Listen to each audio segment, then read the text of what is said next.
Let's be brutally honest. Customers don't care about your product. They care about what your product does for them. They don't buy features, they don't buy functionality, they buy outcomes. And the best salespeople don't pitch what their product is, they sell what their customer gets. In this episode, we'll break down exactly how to shift your sales conversation from product focused to outcome driven, and why that shift changes everything. Welcome to Sales Today, the podcast for modern sales professionals who want to sell with purpose, build trust faster, and deliver meaningful value.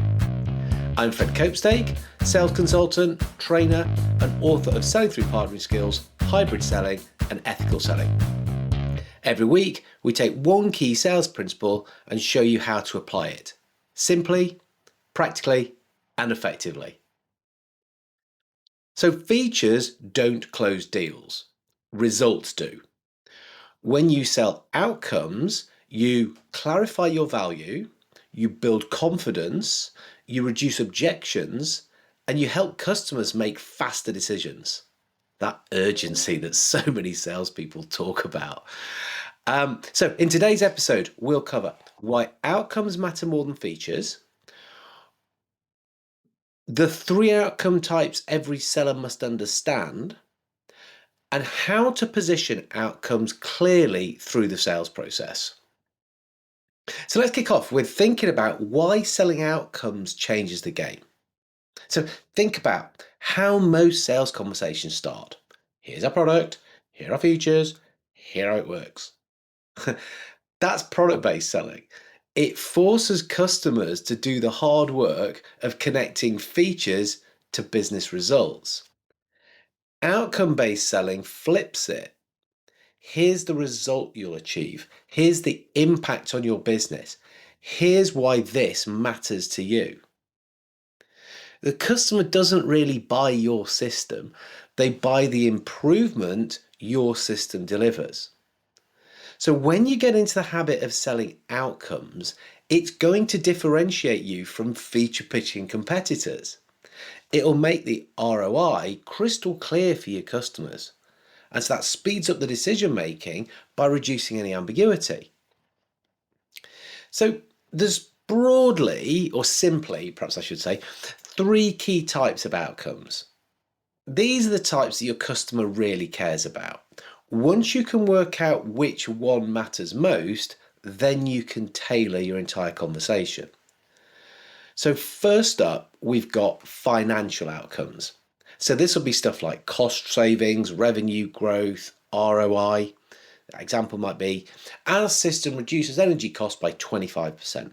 This could save you up to £500,000 a year. A financial outcome. The second are operational outcomes. So these are to do with efficiency, productivity, reliability, reduced downtime, things like this. To get an example might be, machine downtime drops by 50%. So it's going to improve your output and have an effect on your on-time deliveries. Then the third sort of outcomes are strategic outcomes. So here we're talking about competitive advantage, compliance, risk reduction, maybe future readiness. So an example might be, by automating compliance tracking, your audits run smoother, and that's going to reduce your regulatory risk. They're the 3 sorts: financial, operational, strategic. Think about those. Think about what your customer's looking for. Head in that direction in your conversations. I mean, you can ask, if you're unsure, which of these outcomes is most important in your business right now. Because it's all about the conversation with the customer. When you know what success is going to look like for them, then we can start to take control of that narrative. And so we can sell the right outcomes through using our sales process. So think about how we can use a process to do this. First up, understand success. So understand success first. So we're going to ask early on, what does success look like for you? What KPIs you measured on? What would a 15% improvement mean in real terms? This is going to make your proposal about their business. So it's not just going to be about your product, your service, whatever it is you're selling. So that means that in the sort of second part, we're going to translate the features into outcomes. So your feature might be our system uses predictive analysis. Okay. The outcome is you avoid unplanned downtime and save up to £600,000 annually. That's more interesting to people. So one of the things that we've done in sales training, I mean, ever since I've known it really, is apply the so what test. Yeah, if you're going to mention a feature, you've got to be saying to yourself, so what? And then even think, well, is it even worth actually mentioning a feature? Do I go straight to the so what piece? Then we can start to use metrics to quantify the impact. Because numbers are going to help to drive decisions. We might talk about cost reduction.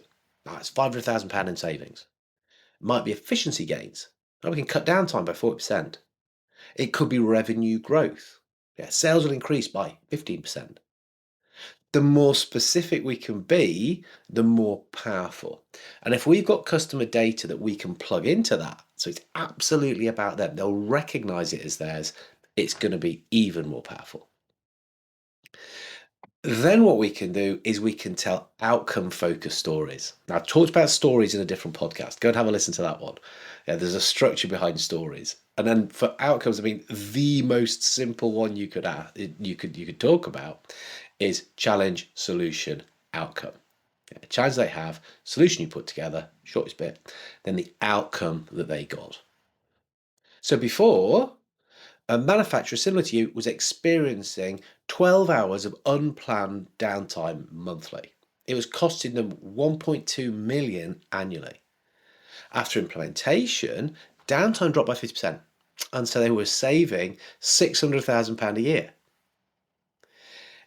It really helps when the prospects can see themselves in the story. So that very basic framework, if we can add the detail into it, who were the people? What do they say? What were they feeling as a result?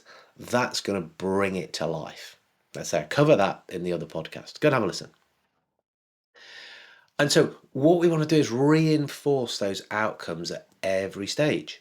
So in questioning and discovery phase, frame their business case. Look at stuff that they're going to be looking at. In the proposal, try and build ROI into the pricing. In meetings, presentations, keep revisiting expected results. Post-sale, keep measuring success, building out case studies for the customer about themselves. And of course, we can use them in other sales, in other opportunities. Arguably, look, if you're not talking outcomes, you're not really adding value.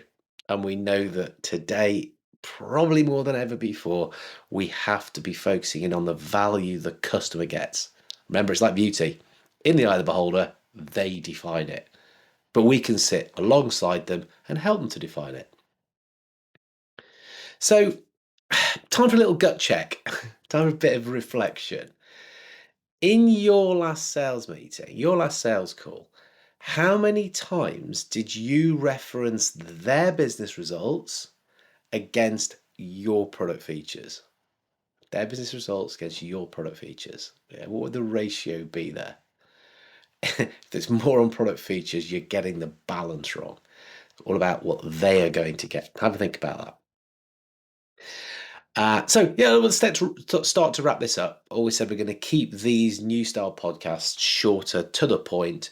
And so today what we've done is we've covered why outcome-based selling wins more deals.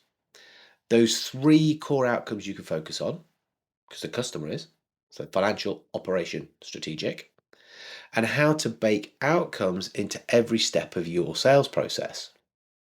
So now the action point. Yeah, again, these are all coming with an action point. If you listen to this and then take this away, you're going to get some benefit from the time you've just invested having a little listen.